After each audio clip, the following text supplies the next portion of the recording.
Back in 2008, I traded the breathtaking mountains of British Columbia for the mesmerizing flatlands of Saskatoon. Starting my life and career here as a young man and now seasoned real estate agent, I've witnessed Saskatoon's evolution firsthand. Today, I'm pulling back the curtain to share with you the good, the bad, and the downright ugly about living in this city. Whether you're considering a move or just curious about life in Saskatoon, stick around as I reveal the controversial truths that even some locals might not admit to. Trust me, you don't want to miss this. First on the list is the unspoiled natural beauty of Saskatoon's Meewasin River Valley. Of course, this is the first thing on everybody's list, and how some people do think that it is the most beautiful thing that you've ever seen. It's a river, it's a city in Saskatchewan, and what else is there to do but hang out at the river? Yes, it is beautiful. And if you compare the riverbank in Saskatoon to other riverbanks in other Canadian cities like Calgary or Edmonton or other cities, you will notice that, first of all, the valley itself is shaped in such a way that does create a really nice view. And also you will notice that it is largely undeveloped space. So you'll see trees and bush, etc. Now granted, there are maybe some missed opportunities on what you could do with that development land given that it's all riverfront, but I will also say that there are some of the houses that are built close to the river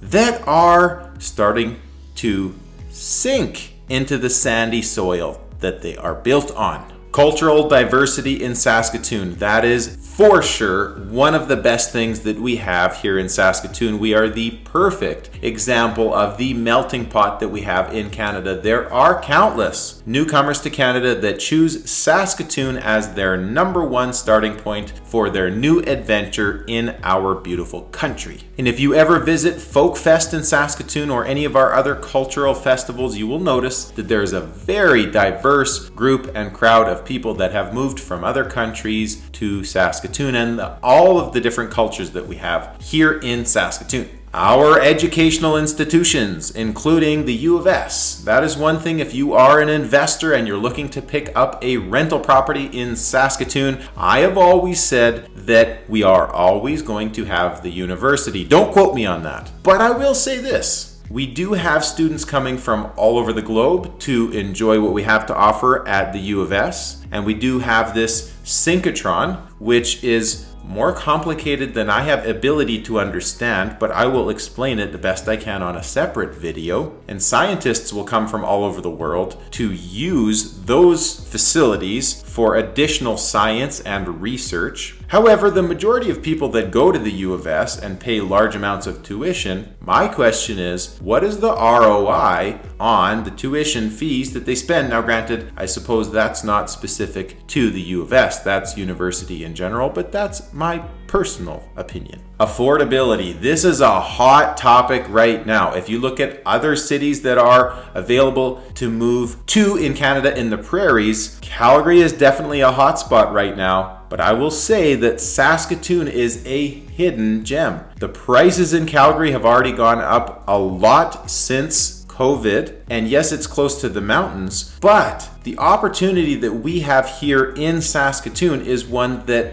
the incomes actually do, believe it or not. The incomes have the capability of supporting the house prices, which I think is very unique. If you look at every other city in Canada, almost every single other city in Canada, prices since COVID have gone up. And in Saskatoon, that is not the case. It's gone up, but proportionately a lot less compared to most other major centers. And we have a diverse amount of different industries available for people to work in. So there are lots of jobs and opportunity, and the incomes and the average prices support each other. Now, I hate to be the bearer of bad news, but I did mention I grew up in British Columbia, and after I moved to Saskatchewan, I noticed that the people are so friendly. But one of the reasons why they are friendly is because they know that we can all enjoy wallowing in the suffering that we all participate in here in Saskatchewan, which is the weather. Now let's be positive for a minute. I tell people I am going to celebrate every single day this year that is not minus 40 degrees Celsius. But I remember, I think 2 winters ago, it was minus 40 for I think 60 days straight, and we have young kids at home, and we literally could not leave the house for that period of time. And I explain it to people who have never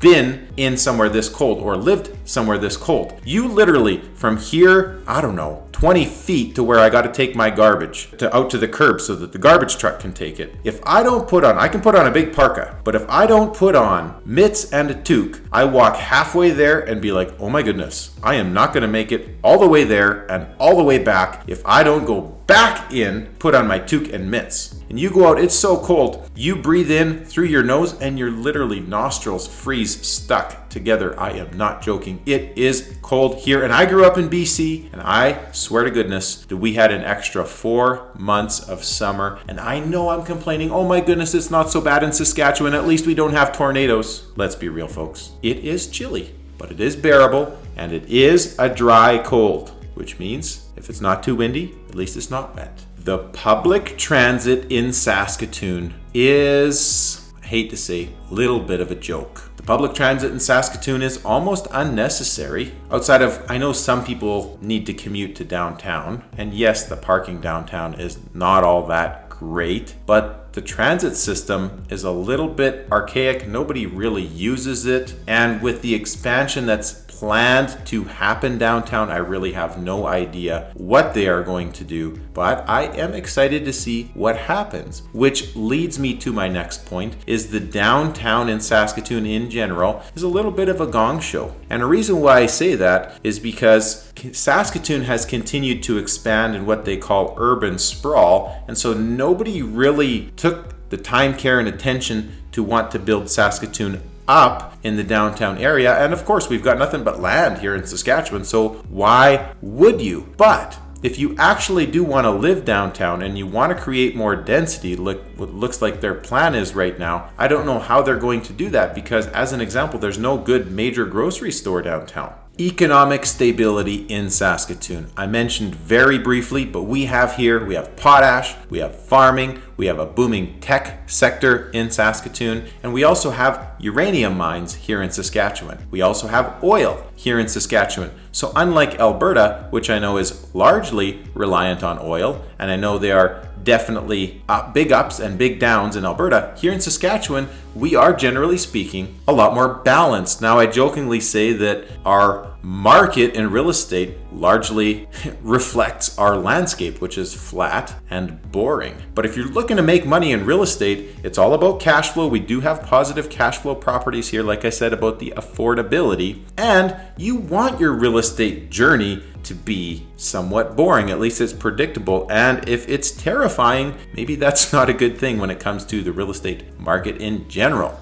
Nightlife and entertainment in Saskatoon. Yes, we are a university city, and yes, there is demand for it. I did grow up in BC, so compared to what's offered for nightlife in BC and Saskatoon, I will say this: the guy to girl ratio favors the guy, apparently. The guy to girl ratio in Saskatoon is better for guys than it is for girls, compared to a lot of other major centers. I need to confirm that statistically, but that's word on the street. But I will say there also have been complaints from some of the young people in our city that our nightlife could use a little bit more action and activity, to say the least. And on that note, there are no strippers in Saskatchewan. Now, I don't know if that's a good thing or a bad thing, but it is a notable mention that for whatever reason they decided not to have strippers in Saskatchewan. I had nothing to do with that decision, and I don't really care one way or the other. But it is an interesting note since we're talking about the nightlife. And one of the most peculiar things about Saskatoon, specifically in business, is one that Saskatchewan people, they all love the Rough Riders. They are all very welcoming and friendly people. And they want you to take part in the community and they want you to grow, but there's also this mentality that there's only so much to go around. There's only so much pie. And so instantly it becomes a little bit of a political game, push-pull, which I think is a Canadian thing in general, which I think is a small town thing in general, but Saskatoon Saskatoon really is just a big, small town. And so, but you will realize that you reach those political sort of challenges and barriers in your career a little bit more early on. But on the flip side of that coin is that once you're in, and you can build momentum and you can keep rolling with that onwards and upwards from that point. So I hope you found some value today. Don't forget to like, comment, subscribe. And if you are thinking about moving to Saskatoon, check me out in the description below, my email and my phone number. Thanks and have a great day.